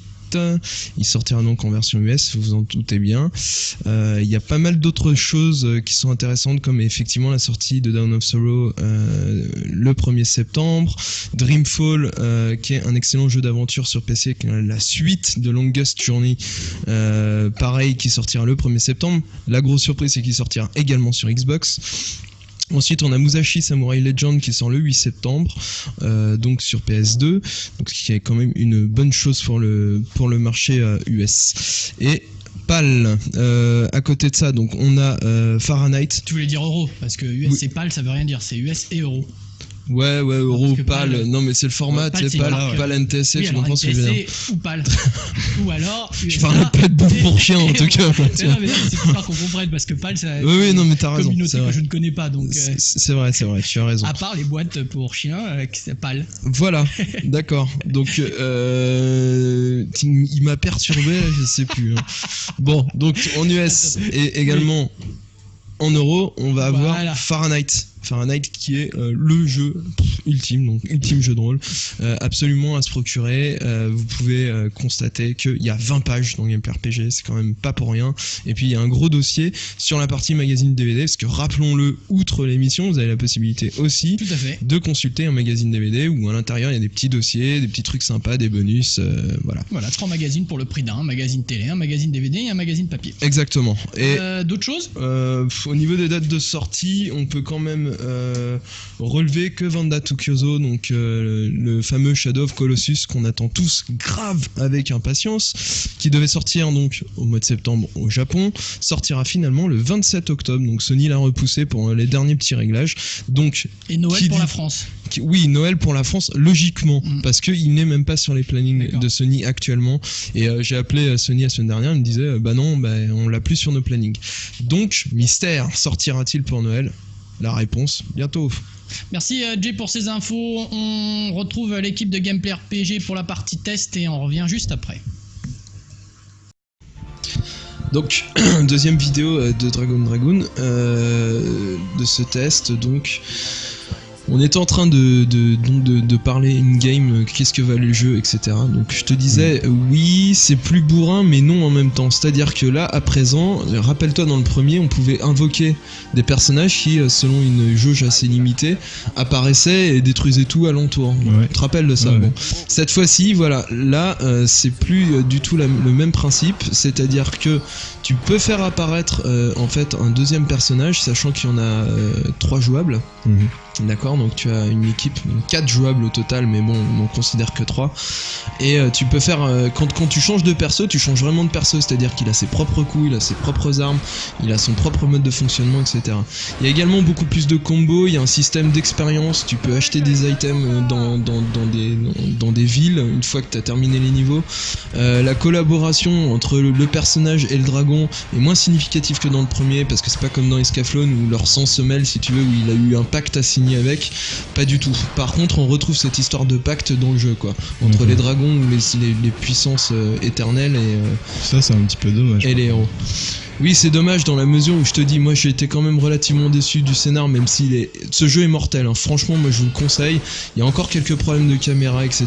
Mais franchement, je vous le conseille parce que l'ambiance est démente. C'est relativement jouable, c'est intense, c'est épique au sens propre du terme. Et ça vaut vraiment le coup. Le seul truc, c'est que effectivement, ça reste encore un petit peu faible niveau réalisation. Mais en tout cas, allez-y. Donc voilà, une grosse nouvelle puisque c'est Final Fantasy VII Crisis Core, donc l'épisode qui se passe avant FF7, qui a pour héros Zack et non pas Cloud, et qui repart au moment où donc Sephiroth va libérer Jenova. Et c'est sûr, PSP. qui veut dire... Physical Security Professional. Bon voilà, exactement. Donc ça c'est un délire qu'on a à la rédac, cherchez pas à comprendre. Voilà. Mais il fallait qu'on le place en fait dans les vidéos. Donc FF7 Crisis Core, donc que dire ? Premièrement, ce n'est pas Tetsuya Nomura qui design. Deuxièmement, on n'a aucun renseignement sur le jeu, si ce n'est qu'il se passe avant FF7. Donc, comme je vous ai dit, il n'y a pas plus de détails pour le moment. Troisièmement, il y aura un gros trailer très long dans FF7 Advent Children. Voilà. Alors, toujours dans l'actualité RPG, il y a JV qui est là, qui va nous parler d'un nouvel éditeur, WebZen. WebZen, tout à fait, voilà. Donc WebZen, c'est un éditeur coréen. Comme vous savez, peut-être déjà, les Coréens sont extrêmement friands du MMORPG sur PC. C'est un très gros joueur. WebZen a donc décidé, avec la génération de consoles, de passer à la partie console pure et simple, simplement déjà. Le PC ils vont s'arrêter un petit peu sur PC et ils ont déjà donc proposé un nouveau projet qui s'appellera Endless Saga, si je me trompe pas, sur PS3. Donc, sans doute un jeu. Ça sera le premier RPG online en fait. Ce sera pas le premier, sur il fera partie des. sur PS3. Sur PS3. Il fera partie des premiers, on va dire. Voilà. Et puis surtout, ce sera quand même le premier gros MMORPG sur console. Parce qu'à l'heure actuelle, Oui, parce que c'est surtout sur MMORPG, PC le MMORPG. voilà, tout à fait. Par contre, le problème d'un jour, toujours avec les MMORPG, c'est qu'il y aura un abonnement qui ira avec, donc il faudra débourser une certaine Ouais, somme. alors ça, on en sait, mais absolument rien. Puisque Sony a pas du tout communiqué sur son mode online. Voilà, mais bon. À mon avis, il va bien falloir qu'il gagne de l'argent. PC qui marche comme ça, quoi. À mon avis, le jeu va pas être cher, mais après, il va falloir s'abonner. Je sens aussi. Je sais pas. En tout cas, il y a un truc non, mais qui est en fait, sûr. c'est un peu, ils ont pas le choix parce qu'en fait, le concept du MMORPG, d'après ce que je sais, peut-être que je me trompe, ça évolue tout le temps. Donc, il y a des gens qui travaillent tout le temps sur le jeu. C'est ça, hein, le MMORPG, en fait. fait. C'est Ouais, un ouais, univers qui évolue. Donc, il faut bien les payer, ces gens-là. Donc, il faut bien que les gens qui se connectent payent la société qui va leur permettre de vivre un univers qui va changer toutes les semaines. C'est un peu des simulations de randonnée, en fait, si tu veux. Tout à quoi. fait. Voilà. Une simulation de randonnée. Ouais. Là, c'est-à-dire tu te fais chier comme un rat mort dans un univers, tu vois, où il y a rien, il se passe rien, tu te D'accord. tapes contre des Je monstres. pense que les et gens tout, qui donc, font de la randonnée tous les week-ends vont pas être d'accord avec toi. en même temps, je ne pense pas que le lecteur de gameplay RPG moyen fasse de la randonnée le week-end. Ah, ouais, attends, Je sais t'en pas sais ce qu'il rien. fait le week-end. Je suis À mon désolé. avis, il est tout blanc, il est bloqué chez lui, il est presque fluorescent dans la nuit, quoi. Oh, Ouais, bon, Ah, j'en bah. connais. ah bah après, effectivement, D'autres ça connaît. infos sur WebZen. Ouais, puisque là, on va vous montrer une vidéo de malade d'un jeu qui s'appelle Sun. D'abord, c'est toujours dans la partie test Sol- ou c'est une surprise là que tu m'envoies Non, c'est une surprise. Ah voilà. d'accord, ok. Voilà. Bon donc alors là vous oubliez, on était dans la partie test avec l'équipe de Gameplay RPG. On va donc regarder une vidéo qui va complémenter en fait ce qu'on est en C'est ça. train de dire et on se retrouve juste après pour conclure sur ce petit débat. On vous en a parlé le mois dernier dans Gameplay RPG, donc WebZen, c'est un éditeur que j'ai découvert à l'E3 et voilà, et ils ont toutes les raisons de devenir inquiétants pour la suite, enfin même de devenir les maîtres du MMORPG parce que voilà, les trucs qui commencent à développer, donc déjà il y a Sun, la vidéo que vous voyez maintenant, qui est un bon truc de malade quand même. Même si effectivement c'est qu'une cinématique, blablabla, au niveau du design c'est quand même assez classe et puis l'atmosphère est quand même géniale, qu'est-ce que t'en penses? Bah ouais, carrément, ouais. Pour revenir sur WebZen, c'est quand même eux qui ont inventé, ils ont inventé le concept du MMOFPS, je crois. Ouais, avec Huxley tu veux dire? Huxley, ouais, Voilà. c'est un truc de ouf. C'est clair. Donc voilà, puis il y aura Endless Saga aussi qui sortira sur PS3 qui sera le premier MMO. Bien, donc le planning un tout petit peu chamboulé puisqu'on vient d'intégrer une vidéo. Heureusement, au niveau de la réalisation, ils avaient prévu cette vidéo. Jay était bien organisé, mais il ne me l'avait pas dit. Donc vous avez pu Tu regarder. peux dire la vérité, hein, j'étais complètement dans le flou. Moi je me suis dit tiens, je vais foutre une vidéo, hop, Voilà. ça va déchirer et voilà quoi. Donc on revient toujours sur WebZen. D'autres informations? Sur WebZen, pas grand chose si ce n'est que leur objectif c'est de devenir le numéro 1 du MMORPG Voilà. au monde et qu'ils sont, Très bien grâce parti. à leur puissance financière. C'est un phénomène le MMORPG ou ça fait longtemps que ça existe en fait? Bah, en fait, en Corée, ça fait un petit moment que ça existe déjà. Mais en en- France, c'est un peu ce qu'on voit mais dans en les France- cybercafés quand les gens vont se En connecter. France, là, ou, vraiment, le gros MMORPG qui a marqué la France, c'est World of Warcraft. D'accord. Tout simplement. Je crois que c'est le jeu qui va faire décoller le marché du MMORPG en France. Ouais, et encore, c'est même pas dit quoi. Jay n'est pas un fou de MMORPG d'après ce que je vois. Non, ça fouette, qu'est-ce que tu veux qu'il fasse quoi? C'est un Donc si type vous qui êtes fouette. d'accord avec Jay ou pas d'accord, eh bien vous connaissez bien sûr l'adresse email Vous pouvez toujours me le dire, je dirais toujours que ça fouette. Hein. gameplayrpg@fgmpublication.com. Donnez-nous votre avis. On va retrouver sans perdre une seule seconde l'équipe de Gameplay RPG toujours dans la partie test. Laisse-moi deviner, tu attends aussi ce jeu. Grave, j'en ai ras le cul d'ailleurs parce que ça fait une semaine que je l'attends quoi. Ah ouais, surtout Ouais. qu'il a l'air mortel en plus. Ouais non mais tu sais genre oui on te l'a envoyé mais en fait non. En fait si mais c'est non. encore à cause de cette pause de... Voilà, c'était pour éviter d'être grossier puisque je ne le suis plus. Voilà, on a décidé d'arrêter. Voilà. Bon alors Sengoku Basara c'est quoi exactement? Si C'est ce un n'est jeu. le jeu qu'on attend le plus dans la mesure où c'est un défouloir de ouf. Ouais. Je suis pas fan de Dynasty Warriors, mais ça a l'air bien bourrin comme il faut et tout. En fait, c'est dans le même esprit que Dynasty Warriors, c'est-à-dire avec des armées entières qu'on va charcuter comme une brute. Mais là, au niveau du gameplay, l'animation, le rythme des combats a l'air plus fluide, plus ouf. Enfin, ça a l'air d'être une tuerie Bah déjà monstrueuse. c'est beau. déjà. Ensuite, c'est ultra fluide. Ensuite, c'est ultra violent. Ensuite, ça reprend énormément de coups de DMC. C'est-à-dire Ouais. ça a la même violence que DMC. Bon, les persos sont bien classe. Ils sont tous différents. Il y en a quand même un bon paquet qui sont bien différents. Donc, entre le mal, le bien, etc. Ouais, Et qui ont clair. donc des techniques d'attaque complètement différentes. Et puis, vous voyez, à chaque fois qu'on frappe, une espèce de jauge qui se remplit. Et une fois que la jauge est remplie, et bah paf, tu déclenches le spécial. Et le spécial, c'est un truc de ouf, quoi. C'est genre, on charcle, on arrive à des trucs genre 600 hits, enfin bon, c'est un truc de malade. C'est de la folie furieuse, quoi. Voilà, bref, c'est vraiment pour le côté défouloir à mort. On retrouve l'histoire de l'époque Sengoku, donc ça, c'est toi qui pourrais nous en dire plus. Ouais, l'époque Sengoku, c'était grand déjà. C'était à l'époque de. Comment il s'appelle? De Nobunaga Oda. Ouais. Voilà. Donc c'était à cette En époque-là. fait, l'époque Sengoku, c'est l'époque des provinces combattantes. En fait, c'est tous les seigneurs se disputaient des territoires et Ouais, bon, enfin, il y avait des vieilles frites pour imaginer un peu plus le truc. C'est genre, il y avait des princes qui étaient dans chaque province et tout, qui se tapaient, on sait pas pourquoi, pour unifier le Japon d'ailleurs, une période c'était. Bon, voilà, c'était l'époque du shogunat, etc. Donc ça va être bien sympathique ce jeu. Puis très avec pas mal d'humour aussi, très délirant. Là par exemple on a eu une séquence de coups de foudre assez irréaliste, enfin. Donc voilà. Bien là, je vais peu parler parce que sinon le plateau va durer 10 minutes puisqu'on va parler d'un jeu ou en tout cas d'un éditeur que Jay adore puisque c'est Square. Ouais. Et bon bah vas-y hein. De quoi on va parler? De FF 5, 6, 7. Voilà, FF7 Advent Children, tout Voilà, à fait. donc je te laisse parler tout de suite parce que je pense qu'on en a pour un bout de temps là. Ouais, enfin ça va aller super rapidement, c'est juste pour revenir sur l'événement absolu que vous ne devez absolument pas louper au mois de septembre, puisque le 14 septembre au Japon et aux États-Unis, qu'est-ce qui sort? Advent Children. Attends, il y a un truc de ouf qui se passe dans la rue.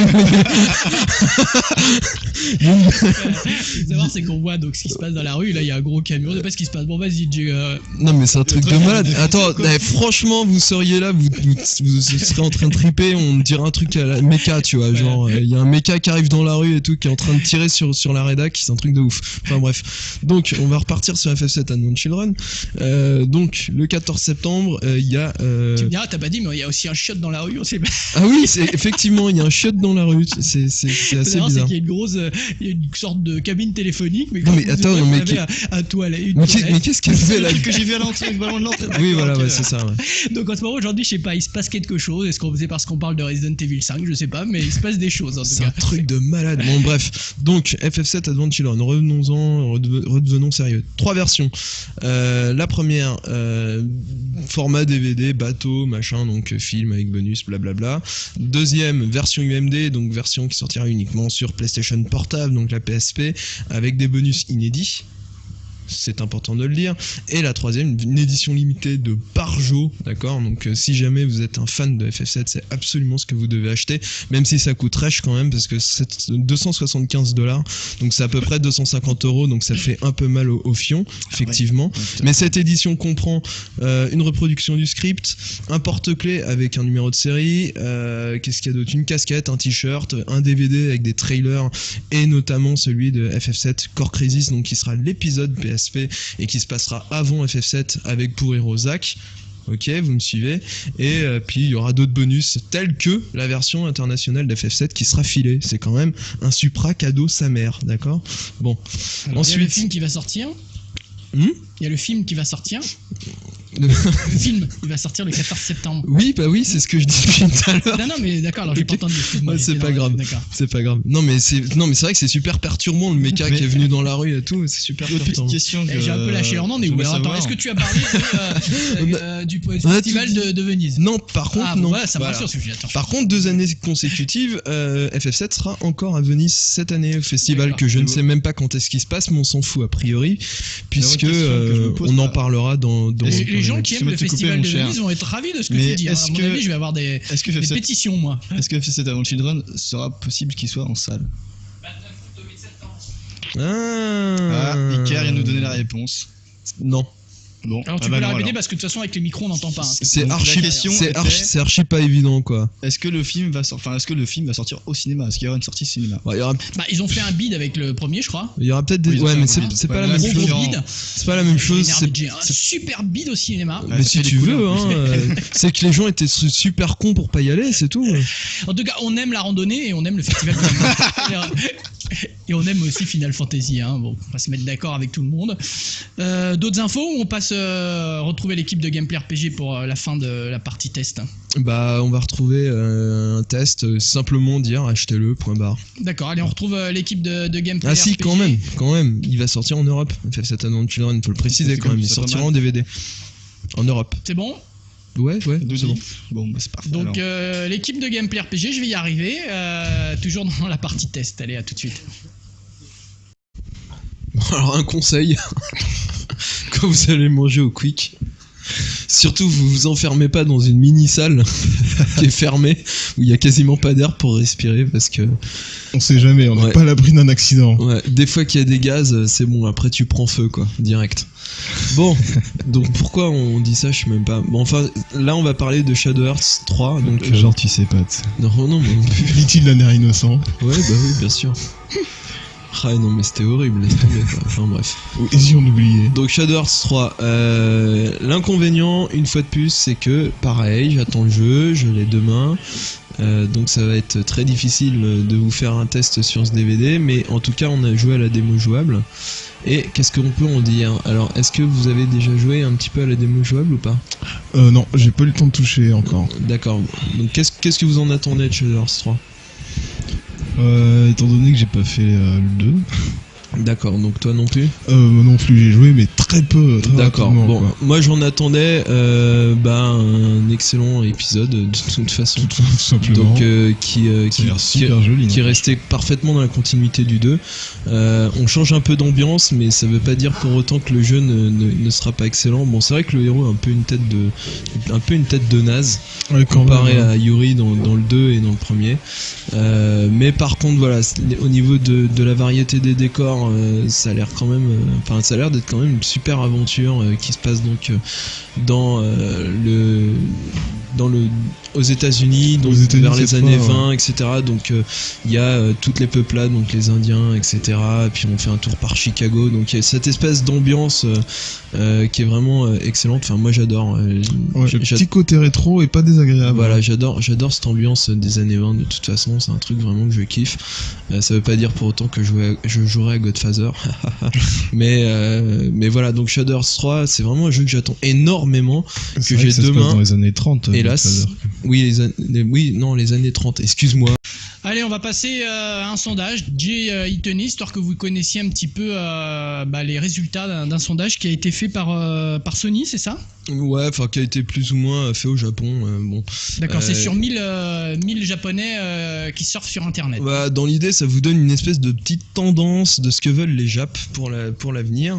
Donc c'est assez intéressant parce que il y a un truc qui sort complètement du lot, c'est la PlayStation 3. Ah C'est-à-dire oui, bah, que je vois ton carton, 60% des Japs attendent, enfin quand on leur demande quelle est la console que vous attendez le plus, vous allez acheter, ils disent la PlayStation 3.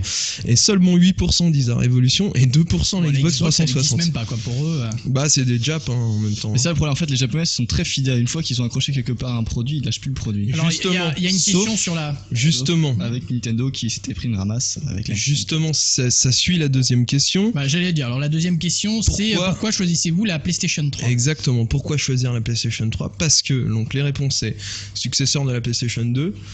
Il y aura énormément de titres. C'est un produit Sony, donc on a quand même Relation, la ouais. qualité, etc. Des graphismes hyper réalistes. Que la PS3 est la console la plus puissante. Et enfin que elle va amener de nouvelles technologies comme le Blu-ray disc. Putain, j'ai un accent de ouf quoi. Toi qui es super Génial. fort en technologie, Jay, tu nous expliques un petit peu le. La blague du jour. le Blu-ray, toi qui est Bah, hyper. C'est super simple. Attends, tu t'imagines que attends.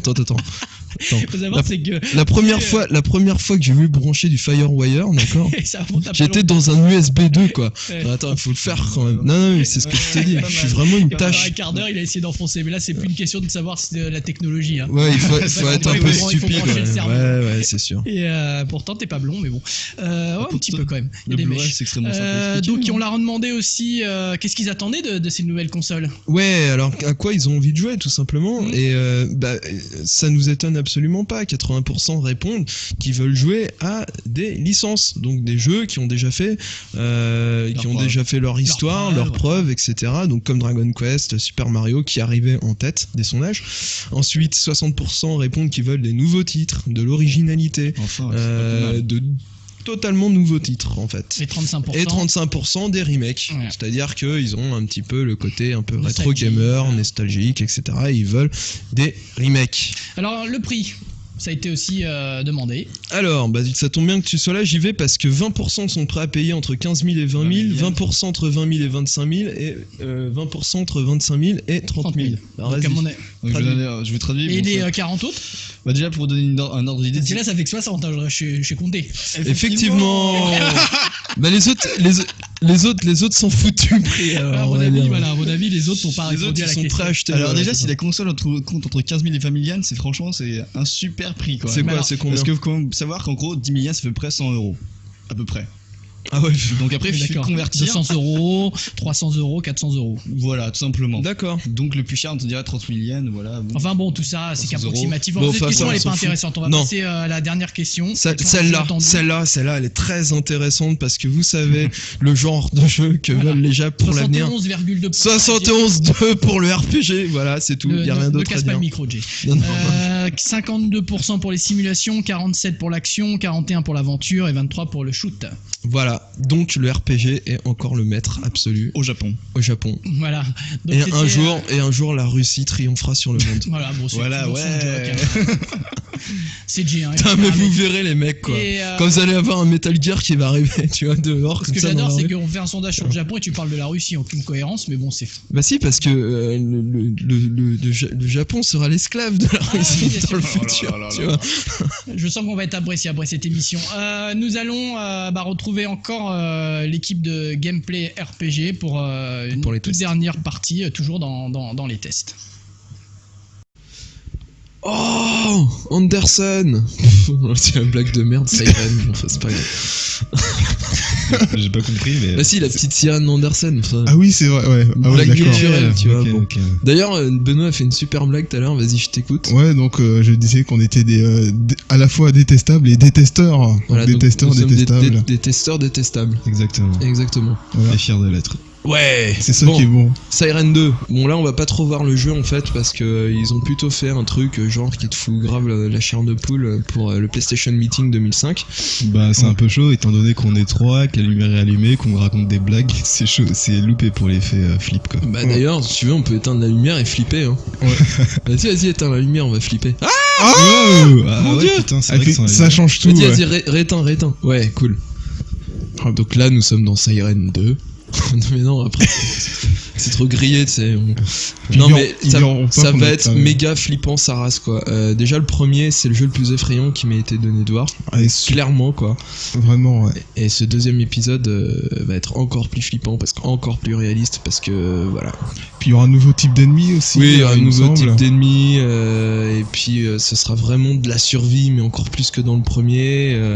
En plus là t'es bloqué sur une île donc c'est pas le même délire non plus. Ça va encore plus fermé. Voilà et non c'était super flippant et là je vous conseille de passer nos commentaires et de passer directement à la musique du jeu parce que c'est méga flippant quoi.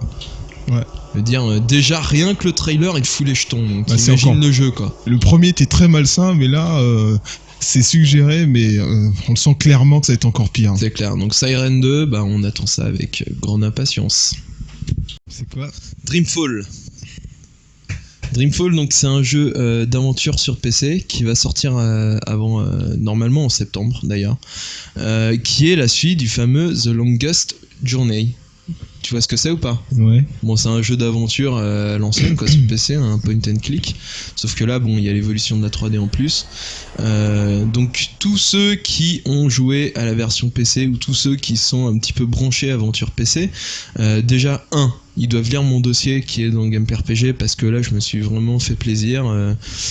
For the Last, je me suis vraiment fait plaisir avec un dossier de ouf qui revient vraiment sur mes origines aux jeux vidéo, c'est-à-dire l'aventure sur PC, soyons clairs. Et deux, ils connaissent forcément le nom d'April Ryan, donc qui est l'héroïne de The Longest Journey, qui était un des meilleurs jeux d'aventure sur PC. Franchement, je vous le recommande chaudement si jamais vous n'y avez pas encore joué.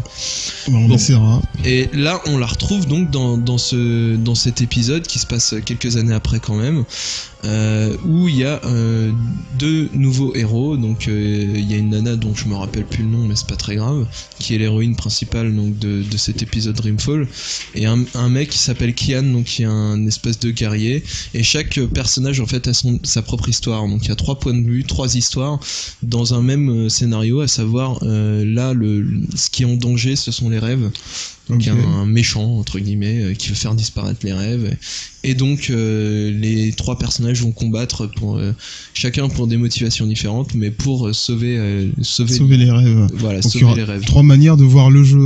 C'est ça, trois surtout qu'il y a manières de 3 jouer. mondes, puis voilà, comme le dit le trailer, c'est un monde de magie. Enfin, vraiment au niveau de l'ambiance, ça va être énorme. Ouais, Une ça. super atmosphère.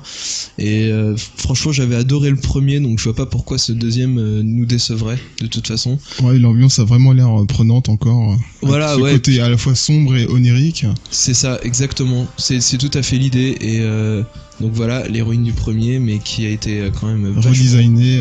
vachement plus retravaillée. Et voilà, elle c'est la nouvelle héroïne, bon, qui est plus en phase avec le temps, on va dire. Voilà, donc on attend avec beaucoup d'impatience Dreamfall, qui sortira donc début septembre. On n'a pas l'habitude de parler des jeux PC, mais comme je vous ai dit, il y a un dossier spécial dans Gameplay RPG qui sanctifie la sortie de Fahrenheit.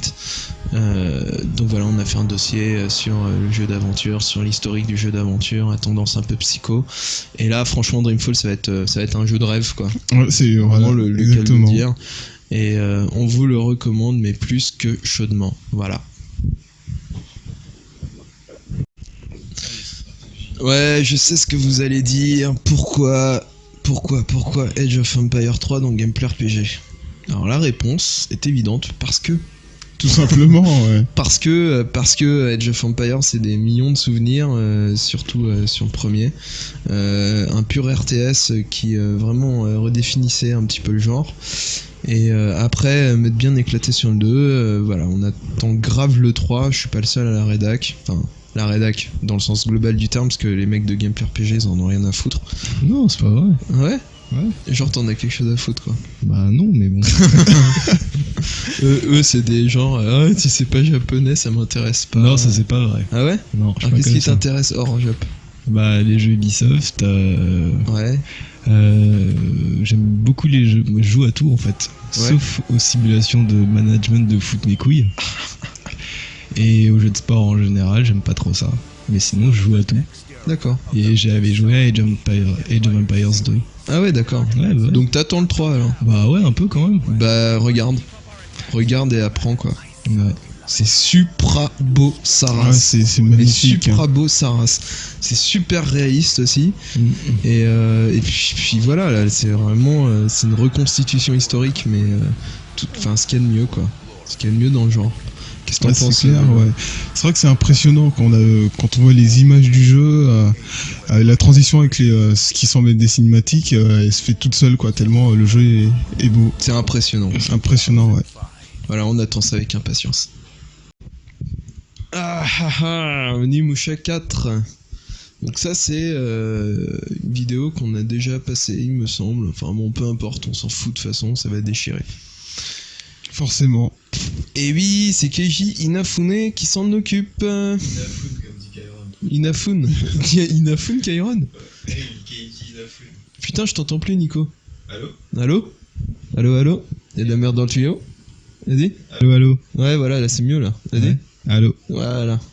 C'est bien. Non, c'était juste pour placer, il y a de la merde dans le tuyau, c'est tout. D'accord. C'était répété. C'était une blague, une blague d'anticipation. Ah, Ah, c'est quand même plus Bon. drôle quand c'est spontané, quoi. ouais, c'est vrai. Alors, Onimusha 4, mais en fait, c'était spontané. Onimusha 4. Dawn of Dreams. Oui, j'ai compris que tu savais le titre. Ouais. Ça fait 4 fois que tu le répètes depuis le départ. Donc Onimusha 4, tout en 3D, avec de vastes champs de bataille, un jeu plus linéaire. Plus orienté à action pure aussi, il m'a Ouais. semblé remarquer. Donc charclage pur et dur avec un héros blond, oui, quelle horreur, avec 2 épées qui pourra pas utiliser les 2 en même temps, mais il pourra switcher entre les 2 à la manière d'un DMC. Ça va être super violent, je pense plus violent que les 3 premiers réunis. C'est dire. On va pouvoir jouer avec plusieurs personnages. C'est un système qu'on pouvait déjà retrouver dans Onimusha 2, mais ici il sera bien mieux exploité. On pourra changer de personnage à n'importe quel moment de l'aventure. Donc parmi ces personnages, on retrouvera Yagyu Jubei Akane, qui est une descendante de Yagi Ujubei, le héros de Onimusha 2. On se retrouvera qui d'autre, Jay? Il a bien appris le nom de la meuf et en fait les autres ils n'en avaient rien à foutre. C'est vrai. Ouais, enfin bon, on s'en branle, de toute façon il y aura 5 persos, voilà, comme dans le 2, qui auront chacun leur technique particulière. Il y aura un barbare, il y aura un arquebusier, il y aura un magicien, il y aura pas mal de... Enfin voilà, il y aura des classes différentes en fait qui permettront une vraie variété au sein de l'action, quoi. Par contre il y a un truc super intéressant dans ce Onimusha 4, comme tu disais il est entièrement en 3D, donc ça veut dire qu'on peut bouger les caméras. Yeah. On n'a plus besoin de se bouffer des angles de merde. Donc ça c'est quand même super pratique, d'autant que la jouabilité a encore été améliorée. Je pensais pas ça possible après Onimusha 3, bah si. Bah ouais. Pour y avoir joué à l'E3 je peux vous le confirmer. Sinon, à côté de ça il y a un système de collaboration entre les persos. ouais. C'est-à-dire que quand deux personnages sont ensemble sur un champ de bataille, il est possible de combiner les attaques, de faire des attaques de malade à deux. Ouais, carrément. Ouais. Et puis il y a quand même le fait que tu peux donner des ordres à l'autre perso, quoi. Comme dans Abe en fait. Ouais. Voilà, c'est la comparaison. Ouais. Non, mais tu lui dis genre reste ici, bouge pas, attaque, descends, va par là, etc. Tu vois. Donc il y a quand même un aspect, un peu stratégie, c'est un peu un grand mot, mais il y a un aspect où il va falloir vraiment collaborer entre persos, quoi. Ouais. Et puis comme tu disais, c'est méga violent, mais super violent. Ça charcle bien, le personnage frappe vraiment fort, tu vois ce que je veux dire. Tu sens vraiment quand il déchiquette un ennemi. En plus, apparemment, il y a est système... mi-démon, donc... Voilà, apparemment il y a un système d'Isen qui a été conservé. Ouais. Donc voilà, que dire si ce n'est que c'est du bonheur absolu. Voilà, puis a priori donc ça se passe à l'époque de Hideyoshi. De Toyotomi Hideyoshi, ouais. Voilà, exactement. C'est-à-dire le mec qui a pris le pouvoir juste après Oda Nobunaga à sa mort. Voilà, donc en fait ça voudrait dire que c'est quand même une suite, contrairement à ce qu'ils veulent dire. Et ben justement, grande question, spin-off ou pas spin-off? Ah, mais ça c'est la bonne question dans la mesure où il s'appelle Shin quand même au Japon. Ouais. Donc bon, c'est quand C'est même... pas innocent comme détail. Voilà, ça veut dire nouveau, quoi. Nouveau Onimusha, donc on peut pas savoir. On verra bien, en tout cas ça sortira en 2006 et ça va déchirer. Ah, mais je vous vois râler là derrière votre écran. Ouais, mais il nous met du Dark Watch, bientôt il va mettre du FPS, bientôt il va mettre des jeux de foot. Non, Bientôt, je ne mettrai ouais. pas de jeux de foot. Alors là, putain, mourir. Faut pas déconner Même non pas, plus, quoi. même pas parce que je suis venu faire un petit coucou, pas un petit PS pour moi, Non, tu vas te faire foutre, quoi. Bon, d'accord. Donc pourquoi Dark radical. Watch? Parce que c'est... Parce que c'est Dark d'abord. Voilà, Dark, déjà. Et parce que tu watch. Aussi. Pardon, désolé. D'accord. Tu t'es lavé d'ailleurs ce matin? Oh, t'es Dark Watch, mais bon. De toute façon. Donc, pourquoi Dark Watch dans Gameplay RPG, enfin dans le DVD de Gameplay RPG? Parce que c'est effectivement c'est un FPS, mais c'est un FPS à ambiance. Ouais, voilà, il y a une vraie ambiance dans Dark Watch. Et vous savez bien que dans Gameplay RPG, ce que nous on met en avant depuis le départ, c'est l'ambiance, l'atmosphère, le scénario, les personnages. Donc de base, Dark Watch déjà part quand même avec un avantage, c'est de ne pas être un FPS comme les autres. C'est-à-dire, moi ça m'a vachement fait penser à Blood sur PC. Est-ce que vous avez... Oui, tu te rappelles de ce jeu? Ouais. Ça m'a vachement fait penser, j'y ai joué à l'E3, malgré que ce soit pas très très jouable pour le moment. Donc là nous allons parler de... Alan Wake. Et qui est réalisé par... J'en sais rien. Remedy. Ouais, qui est... Le remède. Pardon. Ouais, mais qui est l'éditeur de quel jeu, putain? Qu'est-ce qu'ils ont fait Max déjà Payne. Max Payne, ouais, voilà. Ouais, bah alors là, c'est bon. Quoi. Cause de... Bon, Max Payne. moi je joue à RPG, je t'emmerde. Non, Max Payne, le gameplay est sympa, mais l'histoire, vite fait quoi. Bah pas le 2, je suis pas d'accord, le 2, Max Payne 2 est vachement sympa au niveau de l'histoire, super structuré comme un film et tout, une BD. On est très cinémaisé, ouais. Alan Wake, revenons-en au sujet principal. Oui, qui va être super beau. Ouais, et qui nous a foutu une bonne claque dans la tronche aussi, quoi. Je veux dire, même au niveau... là, tu le vois même dans cette vidéo, si tu veux, déjà, il y a une question d'immersion dans l'univers. Ouais. C'est ce que je veux dire. C'est même pas une question que c'est beau, parce qu'effectivement c'est beau, il y a rien à dire. Mais c'est que t'es complètement immergé dans l'univers. C'est tellement réaliste, Ouais. presque de la photosynthèse, enfin La photosynthèse. Voilà, Photoréaliste, tu voulais dire. Ouais. photosynthèse. Bien. Un jeu avec des Pour le plantes coup, je vais me vertes. transformer en arbre. En Allez. plantes vertes. Voilà. Non mais ça y est, je me suis transformé en arbre. Ah je oui, vais vous donc parler, ça à toi de parler, Nico. Donc, Donc ouais. on avait vu, il y avait je sais pas si on le verra ici, mais on avait vu Putain, c'est beau, laisse un tomber. trailer. Tais-toi l'arbre. On avait vu un trailer avec justement où il se dirigeait vers le phare. Bah ouais, bah c'est celui-là. Avec les espèces de créatures bizarres qui le poursuivaient et tout, mais ça a l'air d'être un délire absolument fantastique. Et tout ça dans un monde vraisemblable. C'est d'où une immersion qui risque d'être vraiment énorme. En fait, c'est peut-être la prochaine. Ah merde, j'ai pas le droit de parler. C'est peut-être la prochaine évolution d'un jeu comme Fahrenheit, dont on va énormément parler dans ce DVD de Gameplay RPG. Là, vous allez être, on va vous saouler avec ce jeu parce qu'il faut absolument que vous y jouiez, quoi. Voilà. Donc voilà, Alan Wake, on attend grave, mais grave avec impatience, parce qu'il y aura tout un côté psychotique, etc. Ce sera super immersif, super beau.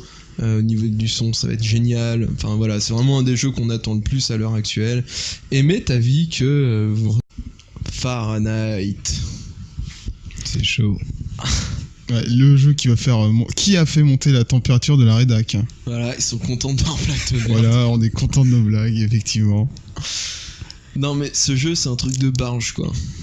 Ouais, exactement. Ouais, c'est ça dépasse tout ce qu'on a vu jusqu'à présent dans le genre jeu aventure console. Bah, l'idée en fait, c'est que ça révolutionne complètement l'approche, comme je disais Ouais, tout à l'heure. c'est J'étais un peu l'approche. coupé d'ailleurs, mais enfin. Ça révolutionne l'approche, c'est-à-dire que pour le coup, t'as un jeu qui est super immersif, qui te propose un vrai gameplay, qui te propose une vraie histoire, qui te propose des vrais personnages, avec un background super bien développé, et derrière ça, tu as une mise en scène mais prodigieuse, quoi. C'est-à-dire qu'ils ont travaillé surtout en motion capture, etc., pour avoir un rendu d'animation Gestuel naturel. gestuel naturel, et de vraiment donner vie aux personnages, Il y a eu leur de la- donner corps, quoi. Il y a eu de la motion capture. Ah, complètement. Ouais. Tout le jeu a été motion capturé, quoi. Yeah. D'ailleurs, si jamais vous voulez en apprendre plus, donc je vous le dis à vous, mais je le dis aussi aux lecteurs, on a fait un reportage directement chez Quantic Dream pour montrer justement à quoi ressemble, enfin à quoi a pu Ressembler les phases de motion capture. Hein. voilà, mais pas seulement, c'est-à-dire qu'on a fait un reportage qui mixe un petit peu tout. Il y a du son, au niveau du son, au niveau de la création artistique, au niveau de la réalisation. On a fait une longue interview de David Cage où on a mis ouais. des petits morceaux. On a fait un reportage de 25 minutes Avec l'ami Florian. avec Florian, voilà, pour vous montrer un petit peu ce qu'est ce jeu, comment il a été conçu, de voir cette espèce d'étoile qu'il y a dans l'œil de David Cage quand il parle de son bébé, vraiment dont il est fier et pour lequel il a sacrifié une bonne partie de sa vie. Ouais. Donc là, je tiens à préciser quand même, plan séquence, point de départ. C'est quand même énorme. Là, il y avait marqué filmé en IDE, donc c'est quand même un tout nouveau format de film, enfin de technique de film. Bon, moi j'y connais pas grand chose en cinéma, donc je préfère me taire. Donc voilà, là c'est l'intro de Fahrenheit. Donc on a suivi le vol d'un espèce de corbac qui arrive donc en haut de la fenêtre d'un chiotte D'un hôtel, je crois. Non, c'est pas un hôtel du tout, c'est un petit bar d'une heure, Ah, tu sais, petit bar, une ouais. espèce Ah oui, de, oui, je vois. une espèce de routier dans l'idée, quoi. Bar de routier qu'on voit souvent dans les films américains. Pas un bar de routier, mais un bar où genre tu t'arrêtes pour bouffer, Ouais. ou juste pour boire un coup, mais c'est vraiment pas, tu vois, c'est Voilà, vraiment ouais, genre une cafette, mais Je vois de quoi tu parles, Bon. ouais. et là on a donc un mec qui va pisser et qui va se laver les mains parce qu'il est propre, et puis parce qu'il a des lunettes, donc comme il a des lunettes, il est propre. C'est Je une cherche logique pas à comprendre. implacable. Je Là. cherche pas à comprendre cette phrase. Et là, on a un mec un peu ouf qui est dans un chiotte, qui vient de se taillader un peu les veines, les bras, et qui se lève. Et vous voyez, donc là, il est complètement possédé par un autre personnage, mais j'en dis pas plus. Vous verrez ça beaucoup plus tard. Vous allez comprendre qu'il y a toute une machination, etc. Enfin, c'est un scénar génial. Et voilà. Donc là, notre homme bute l'espèce de binoclard qui se vautre. Comme si c'était pas suffisant, donc il va l'enjamber, ça n'a rien de sale, et il va le planter 3 fois de suite à des endroits très précis du corps. Donc vous comprendrez encore plus tard que c'est une importance dans le scénario. Donc voilà, là il est complètement en transe, mais pourquoi il tue, pourquoi il s'est fait manipuler, tout ça on ne sait pas exactement pour le moment. Donc voilà le moment de félicité entre guillemets de notre personnage, et là on voit l'apparition d'une espèce de gamine qui a un rôle essentiel dans l'histoire, mais je vous en dis pas plus encore une fois parce que là c'est vraiment la clé de l'histoire quoi. Donc notre personnage revient sur Terre, hop, comme s'il avait rompu le contact en fait avec le personnage qui est en train de le manipuler, et le personnage c'est vous. Donc vous êtes Lucas Kane, un mec qui est plus normal, vous venez de tuer un mec dans des chiottes. Donc là vous avez un témoin quand même, un corbeau. Et là, à partir de là, vous voyez, donc il y a une petite cutscene, etc. qui va vous montrer que vous êtes dans un bar. Voilà, et hop, un petit split pour vous montrer qu'il y a un flic dans la pièce d'à côté. Que faire ? Que faire maintenant ? Vous venez de tuer quelqu'un, vous êtes paniqué. Paniqué, ouais, c'est ce qu'il y a de dire. Donc, qu'est-ce que j'ai choisi de faire ? Moi, j'ai choisi de tirer le bonhomme. Donc, L1, R1, en fait, c'est pour ressentir un petit peu la pression, la pression du mec quand on le tire, vraiment de faire un effort physique, entre guillemets. Là, on ferme la porte. Qu'est-ce qu'on fait ? Il y a une tache de sang par terre. Qu'est-ce qu'on peut faire ? Donc là, il y a toujours un balai dans des chiottes, c'est un peu normal, surtout aux États-Unis, parce que me posez pas la question pourquoi j'ai dit ça, je ne sais pas. Donc là, j'essaye d'allumer un robinet pour pouvoir me laver les mains. Finalement, je ramasse mon arme du crime et je vais la planquer. Donc ça, on saura pas où il l'a planqué, dans la mesure où, dans quelques minutes, on va jouer l'enquêteur. On va jouer l'enquêtrice plutôt, donc Carla Valenti, et son collègue de choc, donc Tyler Miles, qui vont revenir sur les lieux et qui vont devoir chercher l'arme du crime. D'accord ? Donc là, je me lave les mains et tout, je me fous de l'eau sur la gueule. J'essaie de nettoyer un peu le sang que je viens de faire, que je viens de projeter sur moi en tuant ce mec.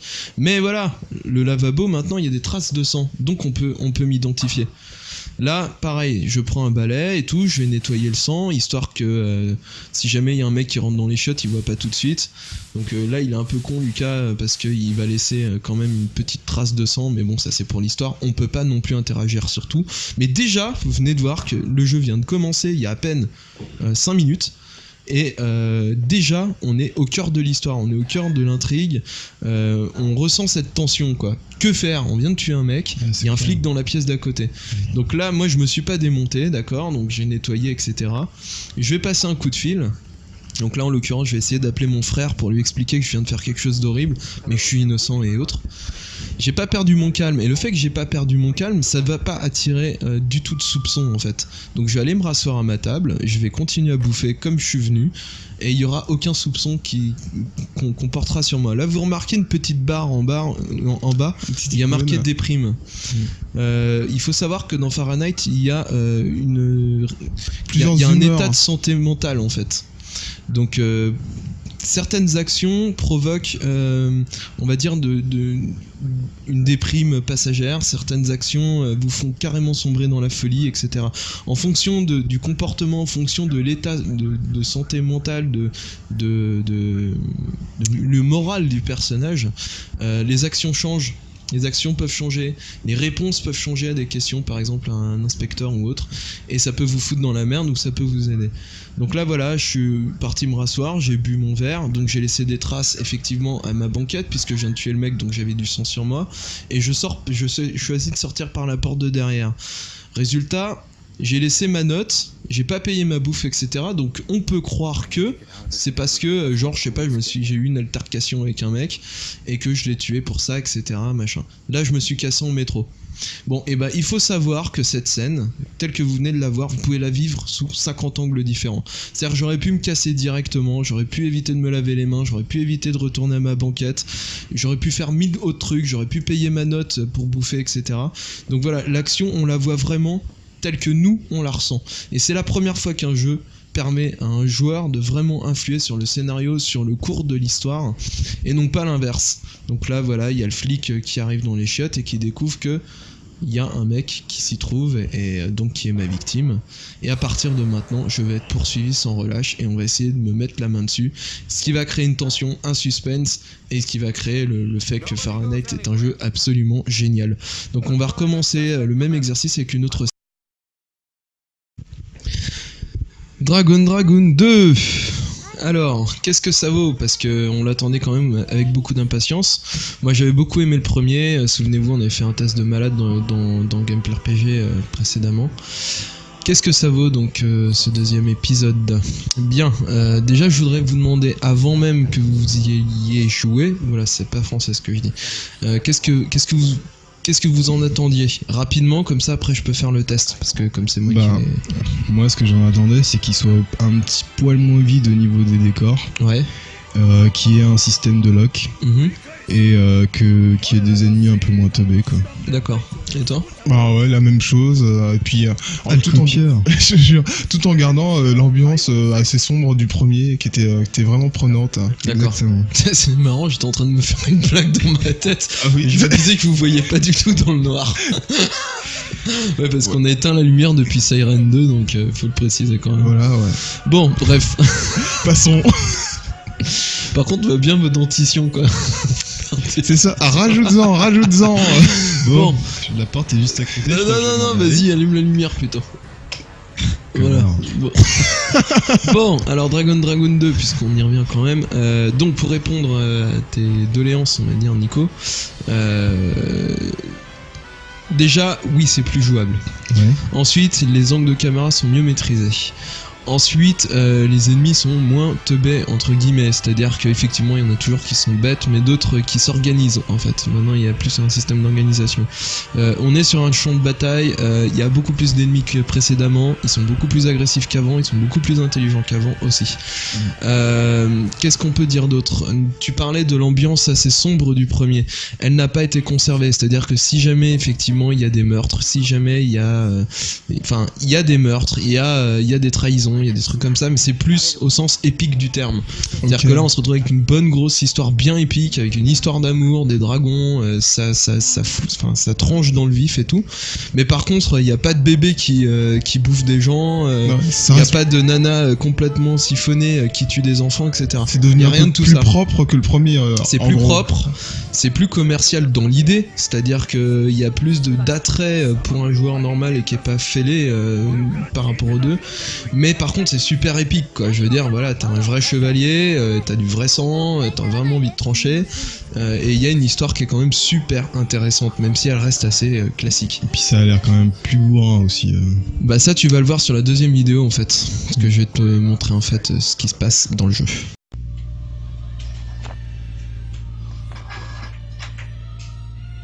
Alors c'est pas un problème de son, hein, c'est juste parce que je voulais jouer au con et essayer de voir ce que ça faisait un ventilo dans un micro. Donc voilà, au moins vous aurez entendu le bruit d'un ventilo dans un commentaire audio. Et Nico, arrête de faire du bruit avec ta chaise. J'ai été obligé de remettre les tréteaux et tout, non parce que c'est comme à la foire ici. Hein.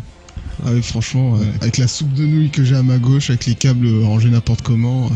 Non, c'est pas rangé n'importe comment. Ouais. Tu es de mauvaise foi là. C'est vrai, pardon, je suis de mauvaise humeur, le stress, tout ça, vous comprenez. Ouais, je comprends, ouais. Bon, vas-y, Tales of Legendia.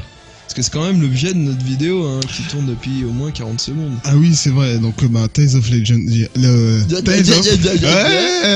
Tales of Legendia, donc c'est le nouveau Tales. Hein, c'est vrai? Ouais. Ça, c'est et un le scoop. héros, il a des cheveux blancs? Non. Ah, c'est formidable. Et on a une petite blonde aussi à ses côtés. Bah, elle est peut-être derrière ou devant, hein, t'en sais rien, quoi, si elle est à ses côtés, quoi. Là, c'est vrai, ouais, Ah, T'as raison. Elle est peut-être dedans aussi. On sait pas. On sait pas.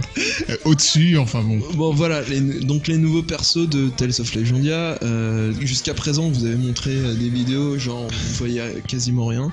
Là il y a quand même pas mal de l'intro, il y a quand même justement tous les personnages qui vont composer votre équipe. Voilà, qui nous Là sont il y a un truc présentés. marrant, c'est qu'on... Oh, Il y en a un qui s'appelle Jay. Ah, ça, c'est la formidable. grosse surprise. Il y en a un qui s'appelle Jay. Ah oui, je me rappelle. Excellent. Trop fort. Ouais, ça déchire, putain. C'est la classe, c'est la Faut que je fasse une consécration. couve sur Tale of... Ah ben non, je suis désolé, mais je pourrais pas faire de couve. Donc, ouais, il y en a un qui s'appelle Jay, putain. La D'ailleurs, classe. ça m'a fait bizarre quand j'ai vu apparaître à l'écran, j'ai dit oui. Ah bah J'allais tiens. répondre limite, tu vois. Non, mais en fait, Alors voilà, ce qu'il faut il y a un savoir, problème c'est dans le que- jeu. Vas-y. Et ce qu'il faut savoir, c'est qu'il fait semblant de pas savoir, mais il a mis cette vidéo exprès juste pour vous montrer qu'il y avait un perso qui s'appelait Jed. C'est mal me Exactement. connaître, voyons. C'est comme Bah, si, voyons. genre, je faisais un best-of avec tous les Jay qu'il y a, genre Wonderful Days, tu vois. Ouais. Puisque l'héroïne s'appelle Jay. D'ailleurs, je sais pas si t'as remarqué, mais c'est un personnage féminin, Jay, encore. Mm. Je vais finir par croire que je suis de la jaquette, quoi. C'est pas possible, quoi. Ah, parce que t'en es pas convaincu encore. Non. Ah, Bah bon. viens, on va faire un SingStar chez moi, alors. Dans sa façon. Bon, donc Legendia, on y revient. Il y a un truc, moi, qui me dérange dans le jeu, même si le jeu va être mortel, il faut arrêter de... Il faut arrêter de. Exactement. arrêter D'être de deux. mauvaise foi. Voilà. Il va être très bon, mais il y a un problème graphique. Enfin, moi ça me pèse. Ces espèces de combats avec ces personnages genre Lego qui sont en train de se taper sur la gueule. Ça me dérange un petit peu, cette espèce de... Enfin, cet aspect, tu vois. Bon, voilà, donc c'était Tales of Legendia qui est sorti donc fin août. Au Japon, on n'a aucune idée de quand est-ce qu'il sortira en version US ni en version française du reste. Donc on vous tiendra au courant.